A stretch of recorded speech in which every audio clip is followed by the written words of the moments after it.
নমস্কার, আমি শুভ্রকান্তি চ্যাটার্জি। আমার ইউটিউব চ্যানেল সেলেস্টিয়াল ইনবক্সে প্রথমেই আপনাদের সকলকে স্বাগত জানাচ্ছি। বর্তমান গ্রহগত অবস্থানের ভিত্তিতে আমাদের রাশিচক্রের নবম রাশি অর্থাৎ ধনু রাশির জাতক জাতিকাদের এই আগস্ট মাস কেমন যেতে পারে, আজকে আমি সেই বিষয়ে কিছু কথা বলবো। প্রথমেই যেটা বলবো যে এই আগস্ট মাসে ধনু রাশির সাপেক্ষে আমাদের রাশিচক্রে কোন কোন গ্রহ কোথায় কোথায় অবস্থান করবে। প্রথমেই বলি যে ধনু রাশির সাপেক্ষে তৃতীয় অর্থাৎ কুম্ভ রাশির ঘরে এই মুহূর্তে শনি অবস্থান করছে। ধনুরাশির চতুর্থে অর্থাৎ মীন রাশির ঘরে থাকছে রাহু। ধনুরাশির ষষ্ঠে অর্থাৎ বৃষ রাশির ঘরে মঙ্গল এবং বৃহস্পতি একত্রে অবস্থান করছে। ধনুরাশির অষ্টমে অর্থাৎ কর্কট রাশির ঘরে এই মুহূর্তে রবি অবস্থান করছে এবং আগামী 16ই আগস্ট রবি চলে যাবে কর্কট থেকে সিংহ রাশির ঘরে, অর্থাৎ ধনুরাশির সাপেক্ষে রবি চলে যাবে অষ্টম থেকে নবম ভাবে। এই নবমেই অর্থাৎ সিংহ রাশিতেই এই মুহূর্তে বুধ এবং শুক্র একত্রে অবস্থান করছে এবং আগামী 22শে আগস্ট বুধ বক্রী হয়ে চলে আসবে সিংহ থেকে কর্কট রাশির ঘরে, অর্থাৎ ধনুরাশির সাপেক্ষে বুধ আগামী 22শে আগস্টের পর বুধ কিন্তু বক্রী হয়ে চলে আসবে নবম থেকে অষ্টমে এবং আগামী 25শে আগস্ট শুক্র চলে আসবে সিংহ থেকে কন্যা রাশির ঘরে, অর্থাৎ ধনুরাশির সাপেক্ষে শুক্র চলে আসবে নবম থেকে দশম ভাবে। এই দশম ভাবেই অর্থাৎ কন্যা রাশির ঘরেই এই মুহূর্তে কেতু অবস্থান করছে। প্রথমেই বলি যে এই মুহূর্তে ধনু রাশির সাপেক্ষে ষষ্ঠে মঙ্গল এবং বৃহস্পতি একত্রে অবস্থান করছে।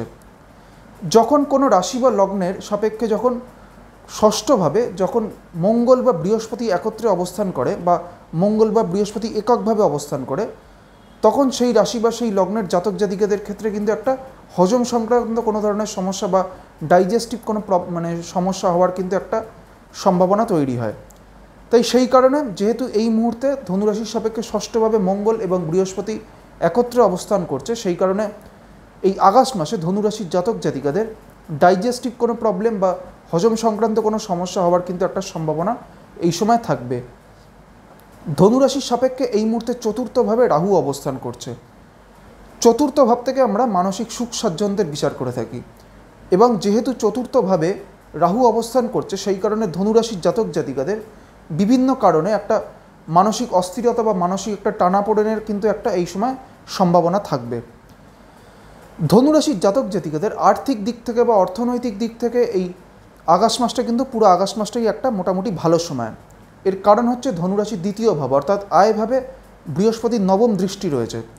সেই কারণে ধনুরাশির জাতক জাতিকাদের আর্থিক আয়ের দিক থেকে এই আগস্ট মাস পুরো সময়টাই কিন্তু একটা অনুকূল সময়। ধনুরাশির জাতক জাতিকাদের কর্মজীবনের দিক থেকেও এই আগস্ট মাসটা কিন্তু সামগ্রিকভাবে একটা ভালো সময়। বিশেষ করে যারা ব্যবসা করছেন তাদের ক্ষেত্রে এই আগস্ট মাসটা কিন্তু একটা অত্যন্ত অনুকূল সময় এবং যারা চাকরি করছেন তাদের ক্ষেত্রে বলবো যে আগামী 25 তারিখের পরবর্তী সময়টা থেকে কিন্তু একাদশপতি শুক্র চলে আসছে দশমভাবে অর্থাৎ কন্যা রাশির ঘরে। তাই মাসের শেষ দিকটা থেকে কিন্তু ধনুরাশির জাতক জাতিকাদের যারা চাকরি করছেন তাদের ক্ষেত্রে চাকরিতে পদোন্নতির একটা সম্ভাবনা থাকবে। ধনুরাশির জাতক জাতিকাদের পারিবারিক দিক থেকেও এই আগস্ট মাসটা কিন্তু একটা ভালো সময়। পরিবারে কোনো শুভ কাজ সম্পন্ন হওয়ার একটা সম্ভাবনা থাকবে এবং তার পাশাপাশি ধনুরাশির জাতক জাতিকাদের এই সময় নতুন কোনো সম্পত্তি ক্রয়েরও সম্ভাবনা কিন্তু এই সময় এই আগস্ট মাসে সেই সম্ভাবনাও থাকবে। ধনুরাশির যারা শিক্ষার্থীরা রয়েছেন তাদের ক্ষেত্রে এই আগস্ট মাসটা কিন্তু খুব একটা অনুকূল সময় নয়। এর কারণ হচ্ছে চতুর্থভাবে রাহু অবস্থান করছে এবং চতুর্থ ভাব থেকে আমরা বেসিক এডুকেশনের বিচার করে থাকি। সেই কারণে ধনুরাশির জাতক জাতিকাদের ক্ষেত্রে কিন্তু যারা শিক্ষার্থী তাদের ক্ষেত্রে তাদের শিক্ষাক্ষেত্রে কিন্তু একাধিক সমস্যা এই সময় আসতে পারে। এইবার আমি আসছি ধনুরাশির যে নক্ষত্রগুলি রয়েছে অর্থাৎ মূলা, পূর্বষাঢ়া এবং উত্তরাষাঢ়া, এই তিনটি নক্ষত্রের জাতক জাতিকাদের এই আগস্ট মাস কেমন যেতে পারে। প্রথমেই আমি আসছি মূলা নক্ষত্রের ক্ষেত্রে। মূলা হচ্ছে আমাদের রাশিচক্রের 19 নম্বর নক্ষত্র এবং মূলা হচ্ছে কেতুর নক্ষত্র। এই মুহূর্তে মূলা নক্ষত্রের সাপেক্ষে নবতারা চক্রে বৃহস্পতি অবস্থান করছে খেম নক্ষত্রে। সেই কারণে মূলা নক্ষত্রের জাতক জাতিকাদের ক্ষেত্রে কিন্তু সামগ্রিকভাবেই এই আগস্ট মাসটা একটা ভালো সময়। আর্থিক দিক থেকে বা তাদের কর্মক্ষেত্রে বা তাদের কর্মজীবনের দিক থেকেও কিন্তু একটা সামগ্রিকভাবে মূলা নক্ষত্রের জাতক জাতিকাদের এই আগস্ট মাসটা কিন্তু একটা অনুকূল সময়। তবে এর পাশাপাশি আরেকটি বিষয় হচ্ছে যে মূলা নক্ষত্রের জাতক জাতিকাদের এই সময় কিন্তু স্বাস্থ্যগত বিষয়ে কিছু সমস্যা কিন্তু আসতে পারে। বিশেষ করে পেট সংক্রান্ত কোনো সমস্যা বা হজম সংক্রান্ত কোনো সমস্যা ভোগার কিন্তু একটা সম্ভাবনা এই সময় মূলা নক্ষত্রের জাতক জাতিকাদের ক্ষেত্রে থাকবে। তাই সেই দিক থেকে মূলা নক্ষত্রের জাতক জাতিকাদের কিছুটা সতর্ক থাকতে হবে। মূলার পর হচ্ছে পূর্বষাঢ়া নক্ষত্র। পূর্বষাঢ়া হচ্ছে আমাদের রাশিচক্রের 20 নম্বর নক্ষত্র এবং পূর্বষাঢ়া হচ্ছে শুক্রের নক্ষত্র। পূর্বষাঢ়া নক্ষত্রের ক্ষেত্রে মূলত যে বিষয়টি বলবো সেটি হচ্ছে যে এই মুহূর্তে ধনুরাশির সাপেক্ষে চতুর্থভাবে, অর্থাৎ যে ভাব থেকে আমরা মানসিক সুখ স্বাচ্ছন্দ্যের বিচার করে থাকি, সেই চতুর্থভাবেই রাহু অবস্থান করছে এবং এই পূর্বষাঢ়া নক্ষত্রের সাপেক্ষে রাহু অবস্থান করছে কিন্তু বদ নক্ষত্রে। সেই কারণে বিভিন্ন কারণে কিন্তু পূর্বষাঢ়া নক্ষত্রের জাতক জাতিকাদের তাদের মানসিক দিক থেকে একটা নেতিবাচক প্রভাব পড়ার কিন্তু একটা সম্ভাবনা থাকবে। বিশেষ করে এই সময় বিভিন্ন কারণে পূর্বষাঢ়া নক্ষত্রের জাতক জাতিকাদের একটা মানসিক চাপ, দুশ্চিন্তা বা মানসিক একটা অস্থিরতা কিন্তু এই সময় কাজ করবে। তাই সেই দিক থেকে পূর্বষাঢ়া নক্ষত্রের জাতক জাতিকাদের কিছুটা সতর্ক থাকতে হবে। পূর্বষাঢ়ার পর হচ্ছে উত্তরাষাঢ়া নক্ষত্র। উত্তরাষাঢ়া হচ্ছে রবির নক্ষত্র এবং উত্তরাষাঢ়া আমাদের রাশিচক্রের 21 নম্বর নক্ষত্র। এই উত্তরাষাঢ়া নক্ষত্রের প্রথম চরণটি ধনুরাশিতে এবং পরবর্তী বা শেষ 3টি চরণ রয়েছে মকর রাশির ঘরে। উত্তরাষাঢ়া নক্ষত্রের ক্ষেত্রে বলবো যে এই মুহূর্তে নবতারা চক্রে বৃহস্পতি অবস্থান করছে কিন্তু উত্তরাষাঢ়া নক্ষত্রের ক্ষেত্রে সম্পদ নক্ষত্রে, এবং বৃহস্পতির দৃষ্টিও থাকছে উত্তরাষাঢ়া ধনুরাশির সাপেক্ষে দ্বিতীয়ভাবে, অর্থাৎ আয়ভাবে।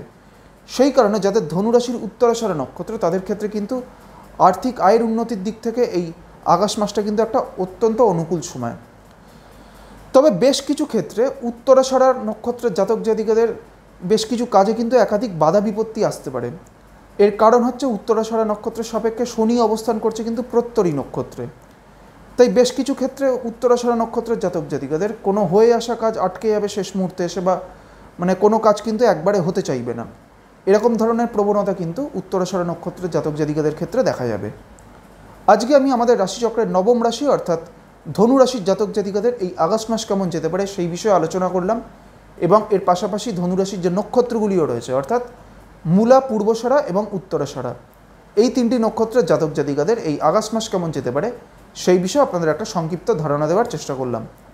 পরবর্তী ভিডিওগুলির মাধ্যমে আমাদের পরবর্তী যে রাশিগুলি রয়েছে সেই রাশিগুলির জাতক জাতিকাদের এই আগস্ট মাস কেমন যেতে পারে সেই বিষয়ে আলোচনা করব। সবশেষে এটাই বলবো, আপনারা সকলে খুব ভালো থাকুন এবং সুস্থ থাকুন, এটাই প্রার্থনা করি। নমস্কার।